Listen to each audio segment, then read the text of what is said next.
Good morning, good afternoon, good evening friends. देखिए, मैं अंकित शर्मा अपने यूट्यूब चैनल फिजिक्स गुरु पर आपका हार्दिक स्वागत करता हूं। देखिए, हमने बताया कि हमारी जो क्लास है बीएससी सेकेंड ईयर की क्लास है, ये डे नंबर शायद 11 है।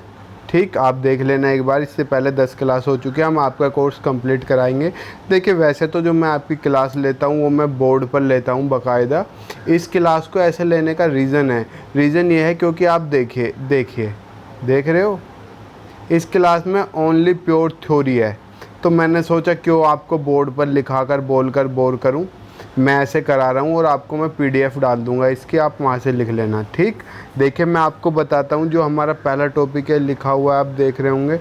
कुछ की समझ में आ रहा होगा, कुछ की नहीं आ रहा होगा। ये क्या लिखा हो, ये आप ही के जैसे स्टूडेंट है, उसकी कॉपी मैंने मंगाई है जो मैं यहाँ ऑफलाइन पढ़ाता हूँ उनकी। Resolving power. देखिए, आपका कोर्स मैं कंप्लीट कराऊंगा, आप बेफिक्र रहिए, बीच में नहीं छोड़ूंगा। पर आप अच्छा रिस्पांस नहीं देते। अच्छा बीएससी फाइनल ईयर वाले देते हैं, बल्कि सेकेंड ईयर में कुछ बच्चे तो हैं जो सपोर्ट कर रहे हैं। पर कोई बात नहीं, हम स्टार्ट करते हैं। Resolving power. देखिए, कल से आपकी, कल नहीं मतलब कल, हाँ कल से ही आपकी मैंने लाइव क्लास रख दी है। क्यों, कैमरा वगैरह सब आ चुका है। अब आपकी बहुत अच्छे से लाइव क्लास होगी, आप लाइव आ जाना।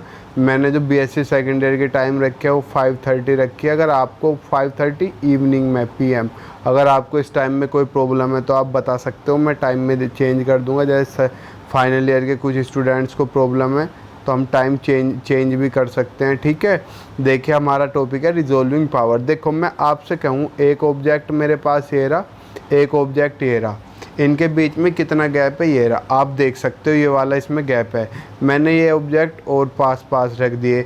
मैं कहूँ आपको गैप दिख रहा है, आप कहोगे दिख रहा है पर बहुत ज़्यादा कम। फिर आपने क्या कहा, मैंने कहा गैप है इसमें, आप कहोगे नहीं।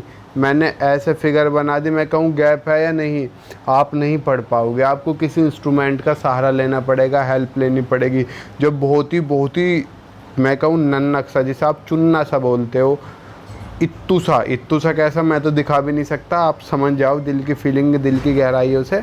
ठीक, और वो जो गैप होता है उसे दिखाने के लिए हमारी आई नहीं दिखा पाती। उसे दिखाने के लिए हम जिस इंस्ट्रूमेंट का यूज़ करते हैं तो उसे देखने की कैपेबिलिटी रिजोल्विंग पावर कहलाती है। देखो, डेफिनेशन पढ़ दे रहा हूँ एक बार, फिर समझने में आपको मज़ा आएगा। When two objects are very near together यानी कि दो ऑब्जेक्ट एक दूसरे के बहुत पास है, then it may be difficult for the आई।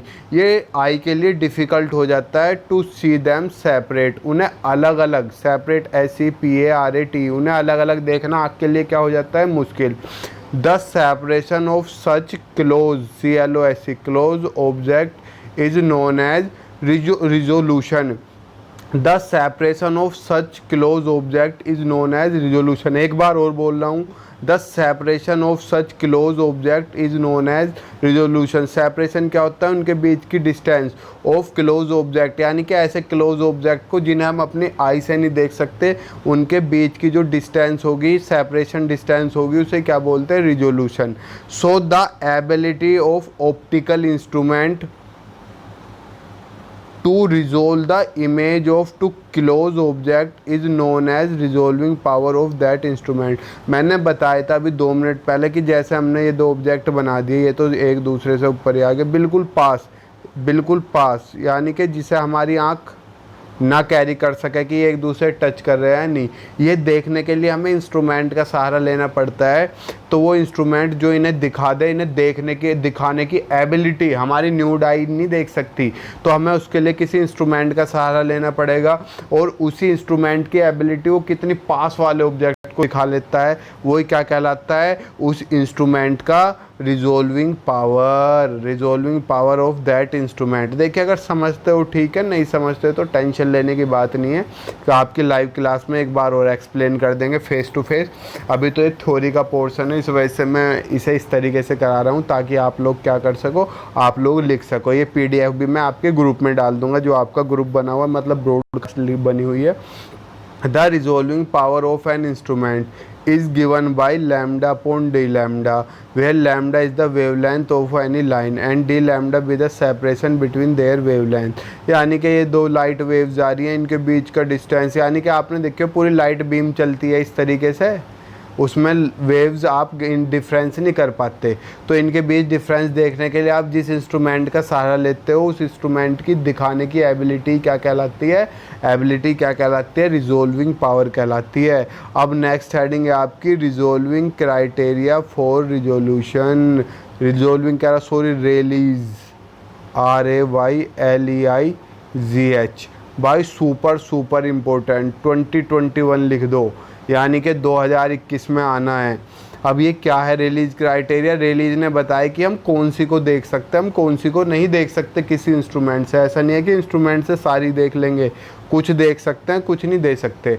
देखो अब मैं थ्योरी में दिखा रहा हूँ, आप सब समझ जाओगे, घबराओ मत। Y fear, we are here to express the resolving power of an optical instrument as an numerical value, यानी कि किसी भी ऑप्टिकल इंस्ट्रूमेंट की रिजोल्विंग पावर को न्यूमेरिकल वैल्यू में एक्सप्रेस करने के लिए Rayleigh's gave an arbitrary criteria.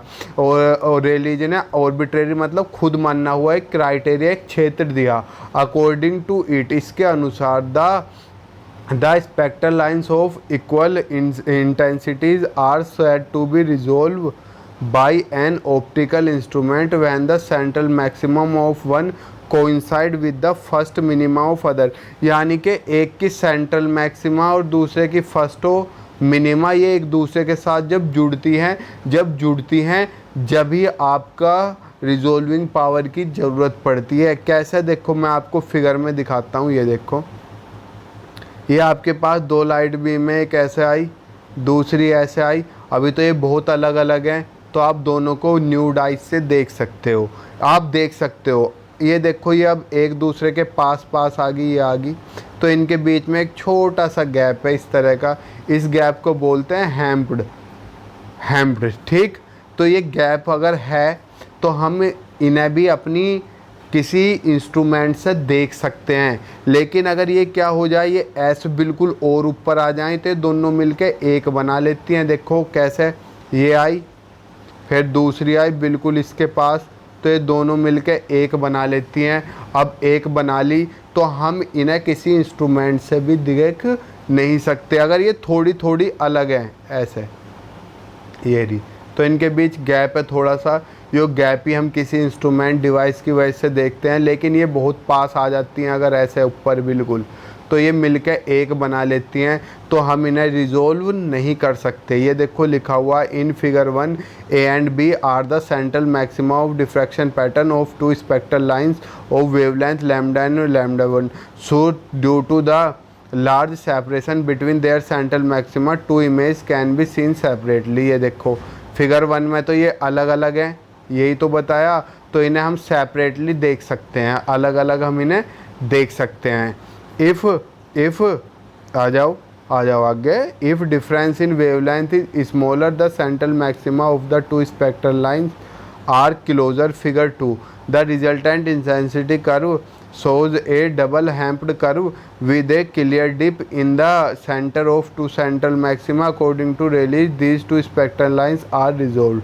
यानी कि अभी मैंने जो बताया था एक दूसरे के पास होती हैं ये रही, तो इनके बीच में हम क्या देखते हैं, एक हैम्प्ड गैप जो दबा हुआ था, जैसे ऊँट का होता है कुबड़ उठा हुआ होता है ऐसे, और ये बीच में ऐसे दबा हुआ होता है ऐसे।